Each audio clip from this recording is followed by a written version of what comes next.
Esse é o Ancapsu e nós vamos falar agora sobre o lawfare brasileiro, tá? A coluna que saiu no Wall Street Journal falando sobre a maneira brasileira de fazer lawfare, de fazer guerra judicial, pegou o Bolsonaro, né? Eu achei impressionante realmente o resumo que a Mari Anastasia O'Grady fez aqui no Wall Street Journal, resumiu muito bem e que mostra o problema que esse pessoal da esquerda vai ter aqui no Brasil e no resto do mundo para justificar essa prisão do Bolsonaro. Está muito evidente que foi lawfare puro isso daqui. Vamos entender esse caso aqui porque isso teve repercussão, tá? Teve repercussão não só aqui a Caroline Levitt, que é a porta-voz da Casa Branca, publicou também esse artigo, né, repostou esse artigo aqui. Lembra, o que ela reposta é assunto oficial do governo, tá? É assunto do governo americano. E o Marco Rubio também falou sobre isso, então o Marco Rubio também está de acordo achando absurdo esse negócio. Disse que vai ter medidas essa semana, a gente não sabe ainda quais medidas, né? Mas tem também uma outra coisa, um outro artigo também aqui, ó, no Wall Street Journal sobre a crise de insubordinação judicial, né? Como que a justiça está se tornando uma entidade independente da vontade popular, não só aqui no Brasil, mas lá nos Estados Unidos também. Isso é importante por quê? Porque é aquilo que eu falo para vocês, essa briga não é o Trump brigando pelo Bolsonaro, não, é o Trump e o Bolsonaro brigando a mesma briga contra essa justiça militante, né? Essa justiça que é guerra judicial. Vamos entender esse caso aqui. Essa notícia foi sugerida por Noviça Rebelde, República Democrática do Xandão e várias outras pessoas. Obrigado aí ao pessoal que sugeriu notícias lá no nosso site, no visãolibertaria.com. E obrigado a você que está assistindo o nosso vídeo. Se você gosta do nosso conteúdo, por favor, deixe o seu like, se inscreva aqui no canal, né? Então, o Gazeta do Povo traz aqui a informação de que a porta-voz da Casa Branca compartilha artigo que acusa o STF de lawfare. Lawfare é guerra judicial, né? Quando você usa a lei para fazer uma guerra política, para tentar perseguir alguém, alguma coisa contra Bolsonaro, né? E de novo, a porta-voz da Casa Branca, ela não posta mais coisas sobre a vida dela. O que ela posta ela é representante da Casa Branca. Ela está falando aqui que o posicionamento da Casa Branca é exatamente esse que foi descrito no artigo aqui do Wall Street Journal. E o artigo é realmente muito bom, tá? Eu dei uma lida aqui no Wall Street Journal, fala aqui, ó, resume muito bem a situação. Uma página aqui você resume a situação toda do Brasil. Olha só.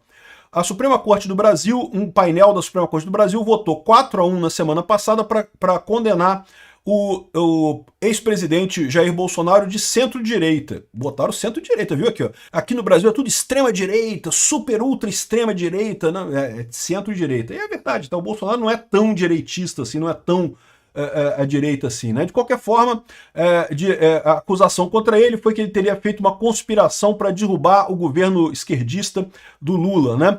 Bolsonaro recebeu uma sentença de 27 anos na cadeia.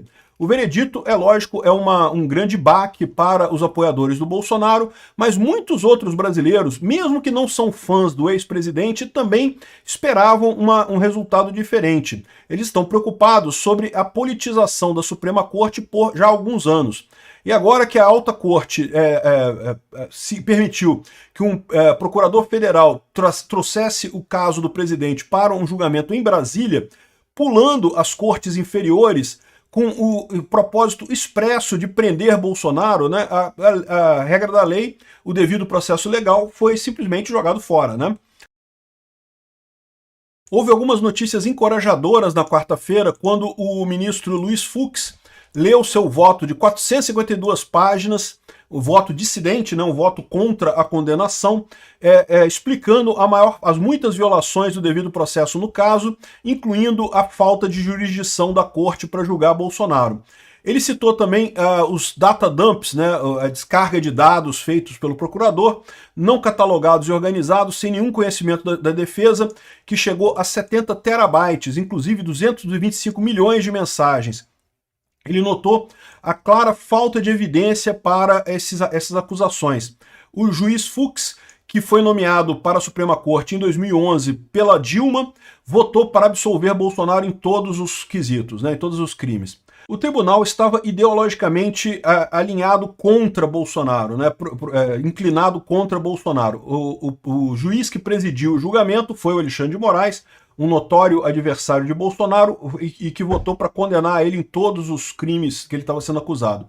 também o Flávio Dino, que era o antigo ministro da Justiça do Lula, e também o Cristiano Zanin, que era o ex-advogado do Lula. Ou seja, no mínimo esses três já garantia a condenação do Bolsonaro, né? E ainda o quarto juiz, está falando da Carmen Lúcia, nomeado por Lula também se uniu à maioria.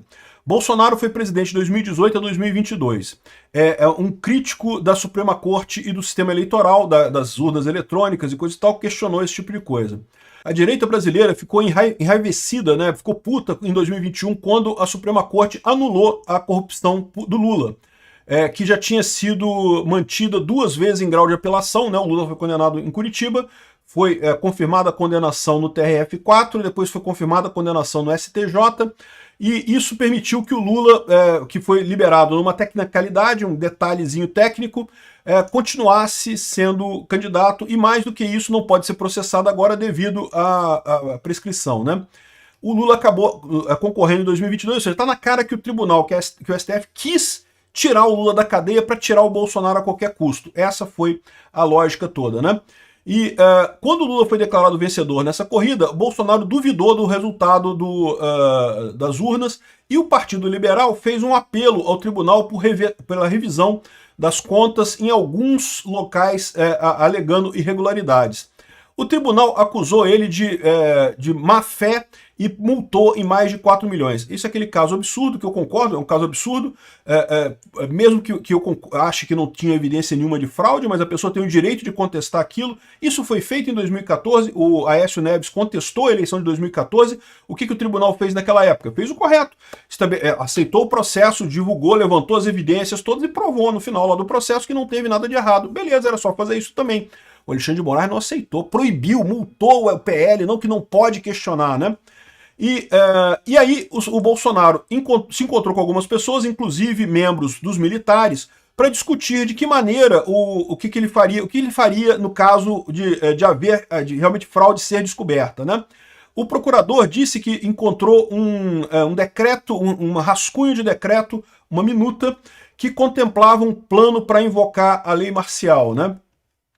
Porém, como o juiz, o Fux, notou, esse documento não estava nos autos, né? E nem foi evidenciado em nenhum lugar que ele tenha tomado qualquer medida em direção a realmente executar esse tipo de coisa. Você fazer o brainstorming, né, cogitação, não é crime. E não há nenhuma menção de fala que seria também capaz de condenar alguém por golpe de Estado. Você está explicando muito facilmente aqui por que não tem lógica nenhuma essa condenação do Bolsonaro. Nunca conseguiram ligar ele a nenhum ato real nisso daí, né?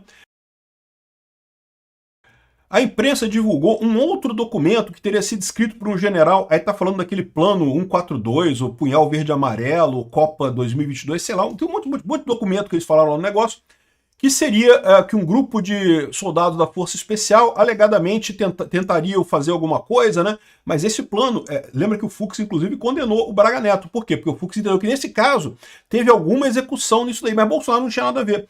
O próprio general testemunhou dizendo que aquilo ali foi uma mera ruminação de fatos e que ele sequer compartilhou isso com o presidente.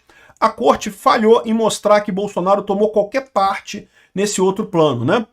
E a propósito, num país sério, o juiz Moraes, que alegadamente seria alvo desse atentado, deveria ter se recusado, deveria ter sido suspeito, né, se declarado suspeito e negado a julgar o caso. É óbvio, ele não pode julgar um caso em que ele é parte interessada, isso é básico do básico, né?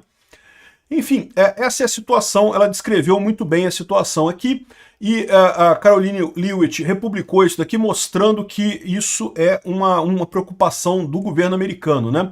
O Rubio também falou aqui, ó, que com o sentenciamento do ex-presidente Bolsonaro, fica claro que não há devido processo legal no Brasil, né? Isso é uma preocupação, e o Paulo Figueiredo está falando aqui, justamente traduziu essa declaração aqui do Marco Rubio, em que o Marco Rubio fala que haverá resposta a isso, haverá uma resposta para isso, né? Sabemos que teremos alguns anúncios na próxima semana ou mais sobre quais medidas pretendemos tomar.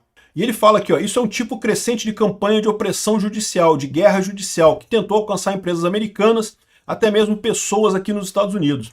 E ele está preocupado com isso não só porque é um fenômeno brasileiro, mas também é um fenômeno americano, né? Ou seja, aqui, ó, o Wall Street Journal, o próprio Wall Street Journal fez essa outra matéria aqui falando sobre a crise de insubordinação judicial lá nos Estados Unidos, né? Repara, lá nos Estados Unidos a Suprema Corte é favorável ao Trump. A Suprema Corte lá são só 9 ministros, os quais 3 foram indicados pelo Trump, tem outros 3 que são republicanos indicados por presidentes republicanos anteriores, e outros 3 são indicados por democratas. Então você tem uma grande maioria de juízes que são o que eles chamam lá de originalistas. Não é de direita ou esquerda. Originalista é aquele juiz que segue o que está na Constituição estritamente, que não se desvia da Constituição por questão política, que é justamente o que a esquerda quer fazer, né? Então, eles falam aqui ó, que o maior legado do Trump pode ser a indicação dele de ministro da Suprema Corte, que criaram a primeira maioria originalista da era moderna, ou seja, a maior parte dos juízes da Suprema Corte americana é originalista, não vai se interferir em política, não vai entrar em briga política, né? No entanto, o que está acontecendo lá nos Estados Unidos? As cortes inferiores insistem em julgar contra a Suprema Corte, contra o Trump, para fazer esse ativismo judicial, para fazer essa guerra judicial, fazer o lawfare lá nos Estados Unidos também. Isso aqui é importante notar que é um fenômeno que está acontecendo no mundo inteiro. Na Europa também você tem muitos juízes que se sentem na obrigação de defender a esquerda contra a direita, porque não pode, não sei o que lá é golpe, se não for esquerda é golpe. E eu já expliquei para vocês qual que é o problema de fundo nisso daí. A esquerda está perdendo força. A esquerda foi a força política dominante nos últimos anos no mundo inteiro. Então ela fez uma boa parte dos juízes, das Supremas Cortes, do judiciário de vários países, né? E agora está perdendo força. E aí esse judiciário se tornou a única coisa que a esquerda consegue trabalhar ainda. Por quê? Convencer as pessoas, eles não conseguem mais. Eles perderam a capacidade de convencer as pessoas, de realmente trazer novos eleitores, pessoas que acreditam na esquerda. É lógico, sempre tem uma pessoa ou outra. Veja, quando eu falo que perdeu a capacidade de fazer em números que importam, né? Em números que fazem diferença. A direita tem sido muito mais efetiva nisso daí.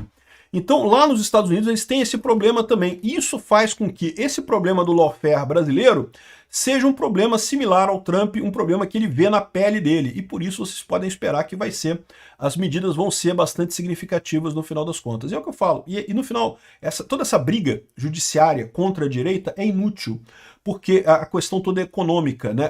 O Estado grande está perdendo eficácia, está perdendo eficiência. A cada dia que passa, as pessoas vão se importar menos com o Estado, por mais que o Estado tente se manter relevante na base da perseguição, na base da violência, na base do confronto, ele tende a perder espaço. Não tem como ele ganhar essa guerra.